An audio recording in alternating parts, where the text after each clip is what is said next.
and welcome to Joseph's Model Railway and Toy Room. Thank you so much as always for joining me. Just a little bit of housekeeping. You don't need to like, follow or subscribe to any of the videos I put out there. Just put them out there where I can. Have a holly jolly great time doing so. Now, in today's video, I'd like to welcome you to, let's call it part one in a two-part series we're going to be doing. You'll recall a few videos ago we had constructed and painted and made a little coal stage, and this was all about the Preservation Society or the Heritage Line bringing the steam train out, filling it up with some coal and water, and off they go, and justifies an era where I'm sort of running the sort of typically sort of the 80s kind of image of the British Rail Blue kind of locos and things like that. It's kind of, and the landscape sort of is reminiscent of that kind of era, maybe just pushing on to the very early 90s. But at least I get to see steam trains running around, so it's like kind of a little bit of a balance I like to juggle with. So that's what we're going to be covering in this one. We're going to get the landscaping and what needs to happen in that sort of area put together. We did touch a little bit on this in the point rodding department, but now we're going to try and bring this into join this scene up a little more as we carry on. So let's get stuck into it today. It is a little bit long-winded with what I needed. That's why I decided to break it up into two pieces. So it's sort of about two sort of 20 minutes or thereabout sections. Let's get stuck into it now, shall we? Okay, so we've got our tremendous figures we discussed in a previous video, and we've just deposited a little bit of detail tack on them, so they're ready to go into position. At the moment, we're not going to worry too much about them, except for the one I mentioned we really did need, and that's got to be this little chap here, who's going to denote the height we need. So now we have our figure. We have a locomotive here, and we have the coal stage here. So let's put this together and see if we can grab a ruler and get a measurement. Just temporarily got it supported up here where we are. Now let's just grab a figure, because we can always build the base up where needed here a little bit, give or take. 2.4 is where that seems about where you need to go. And this seems plausible that he could be scooping from here into there. And again, we could just bring our backhoe in and shovel in the back.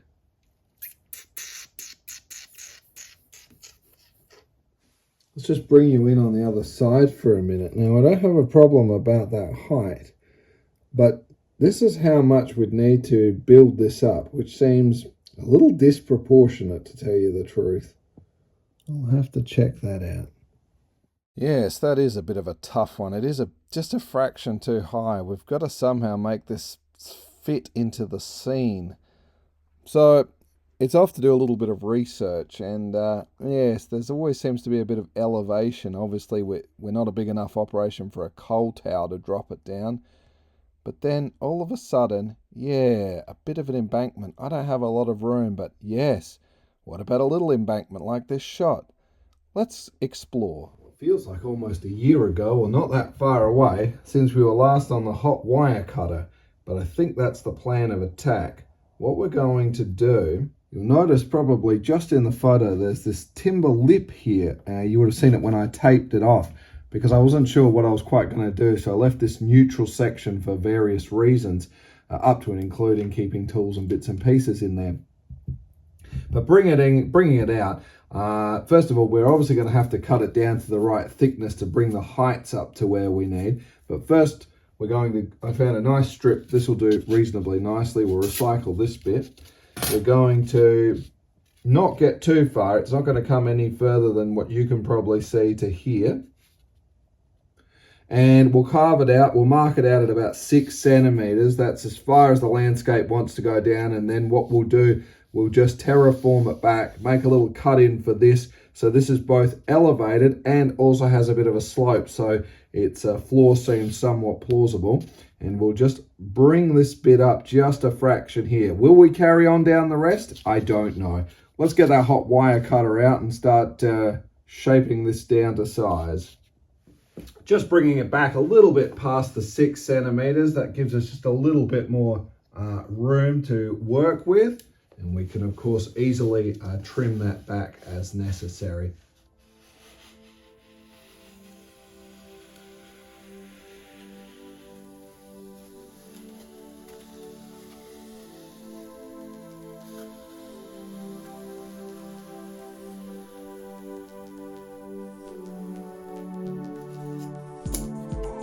Quite good.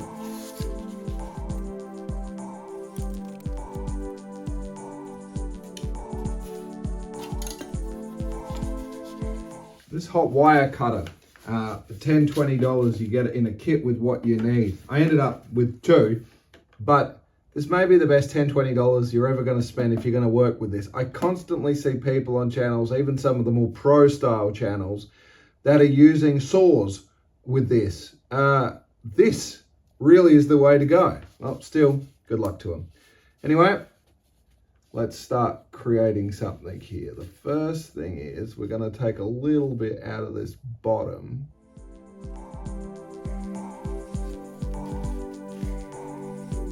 To conform with what we already have.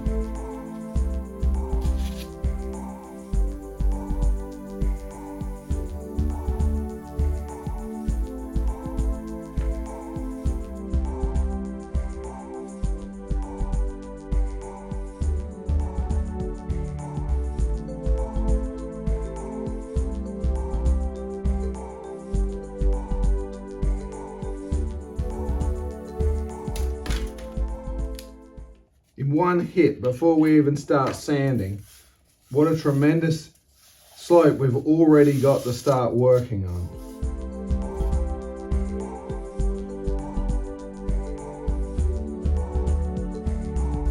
Right, the next bit, what I'm going to do, I'll just pop outside over the wheelie bin, and we're just going to take the sandpaper and just sort of get it down in, carve it into the shape we need. We haven't got where we're going to put our coal stage and the coal staiths yet.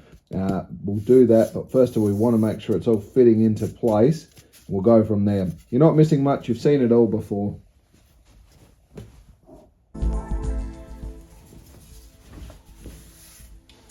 So here we are. We're looking pretty good at the moment. We're just going to have to carve these little sections out at the moment.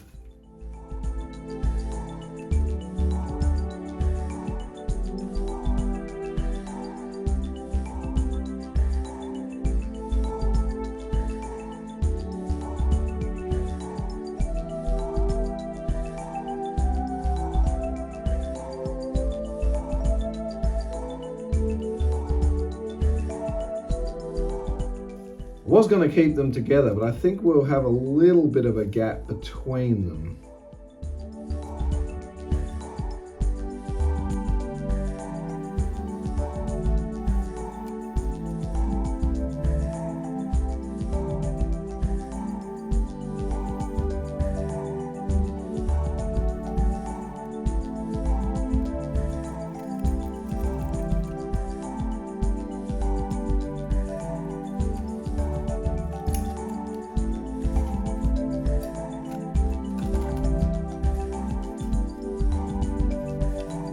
When you're using it, obviously that's quite a thick little bit of metal on it, so it does take a lot longer for this to heat up as opposed to that thin piece of wire that's a little bit thicker than a piece of human hair. So just be patient. So back and forth here, and here we're going to actually take the attachment on the hot wire cutter to actually carve and sculpt out a little bit where we need to go with those stairs going down, and of course where the coal stage and the coal staith are going to go. Once they're done, we're going to separately glue a little semi-platform down for it to go, and we're going to come back in with a little bit of putty. This probably isn't the best way I would have done it, but it's what was there, and well, it'll do the job for what we're doing at the moment.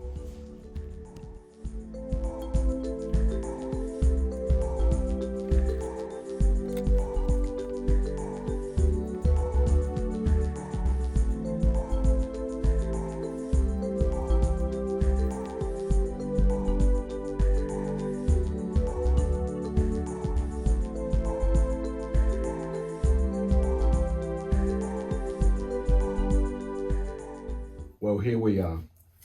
and it's a bit of a mess. Do we stop the video here or not? Because it's taken a long time to get to where we are. And this little tiny complicated piece is everything that we need at the moment. We've got what looks like a bit of a hodgepodge at the bottom because it's got a contour, because we've got the ballast and all of that going across the shoulder of the track. So we need to carve the bottom out. We still have an edge, and then the rest we've sort of textured and sloped to still give it a bit of a believable situation for everything to fit in. Of course, it's not all bad news, and the video will not finish. The next thing, of course, we are now going to proceed with is get the initial dump of brown paint, as we always do, and sprinkle it in with some dirt. Then we'll start texturing and filling in the rest as we need to go. But it's amazing to think that what we started with and what we've ended up with, which just looks a bit useless, is fascinating stuff. Not just that, the most important thing is while it takes a bit of time back and forth to sculpt it in, it will drop into place like a jigsaw puzzle. Let's check it out closer. Just as a reference, it's this little splash here that we've created with the tuft is basically where I'm working on. I want this bit to be removable, and I certainly want the coal stage and the stage itself to sort of sit into place, and it can all come apart very quickly. So we just basically put it somewhere in this direction, give or take. It won't really be the end of the world until we do the rest of the landscaping, and then it'll sort of lock onto place. And I think the other thing that's just worth pointing out as well, here are these little set of stairs, and if you just notice, it will just slot into place. We are going to get them in after we've done the initial coat, and you can see these will sit in and then we'll texture the rest up. So it really doesn't look all too bad at the moment. By the time we're then going to obviously sit things into place, and this isn't at the right height just yet because we've got to build the bottom up, but certainly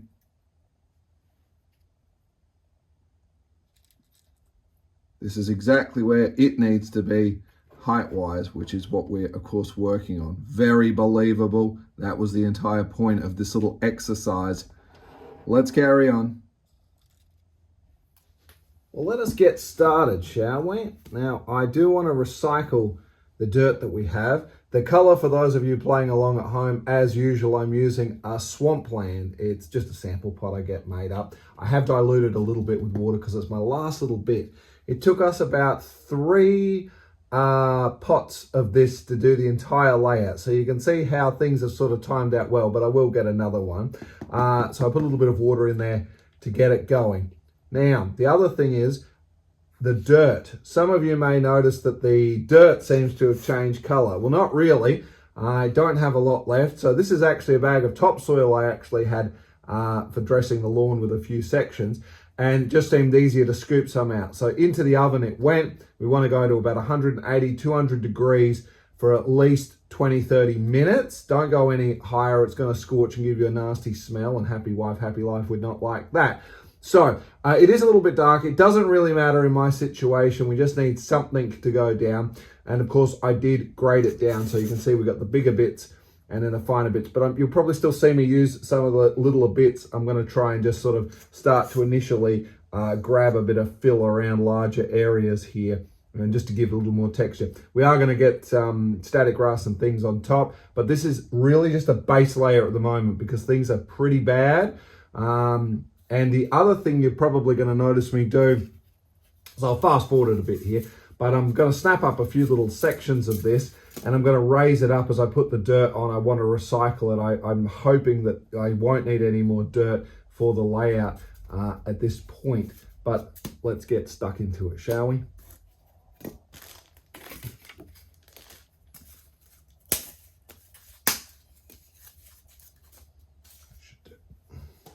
Let's have a bit of paper towel ready as you're doing these projects. Here's our color.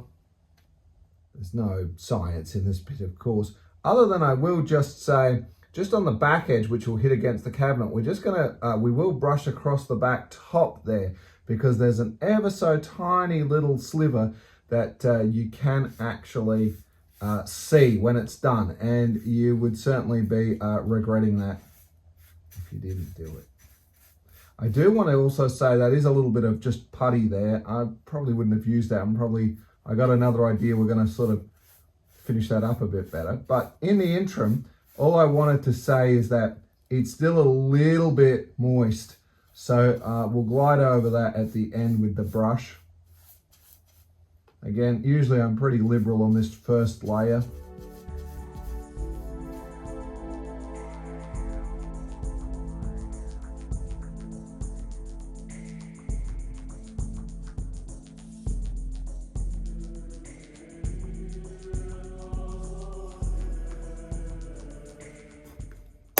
Oh, could have scripted that much better now, could you? And I'm usually pretty liberal at this point with this initial dusting of dirt.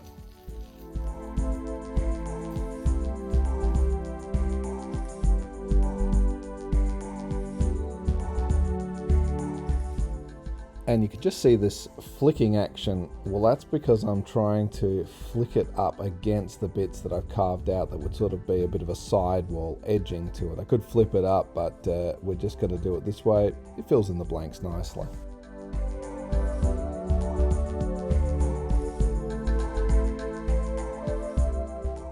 And that's all we do at the moment. Just leave it to dry. That's been about 4 hours there. So bearing in mind we've split that container, I'll just move our equipment off while it is still quite wet. We can at least handle it for the next step to keep us moving.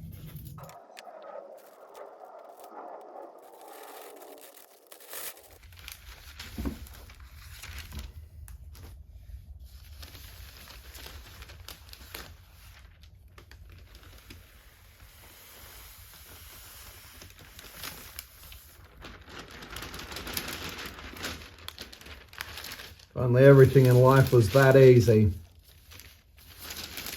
Just a bit of concrete, which we're going to texture and weather down into this. You'll need a drop of water. And we're really not going to see underneath. And we still got to get our hole drilled for that lamp that pokes through. It's mostly about getting some texture to sort of join the scene up a little bit. That will become cool. Stop talking.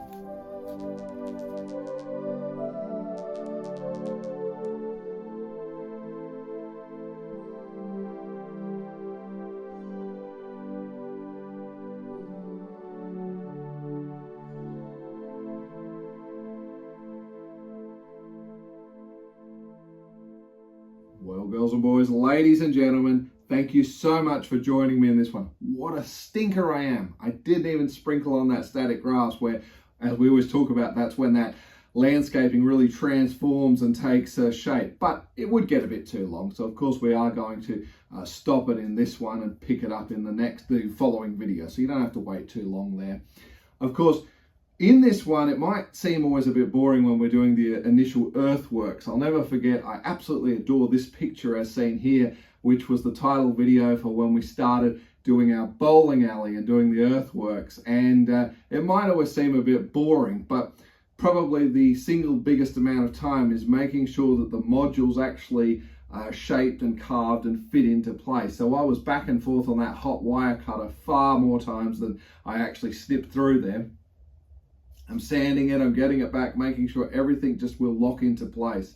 Of course it does, and even when you think you're done, as you're about to see in part 2, there's a whole bunch more excitement that we're going to keep going through. So certainly it's enough of a teaser to say, look forward to seeing you in that next one. So as I'm always going to say here, as always, please do stay safe, and I'll certainly look forward to seeing you in the next one, which will be part 2 of the coal stage. Toodles!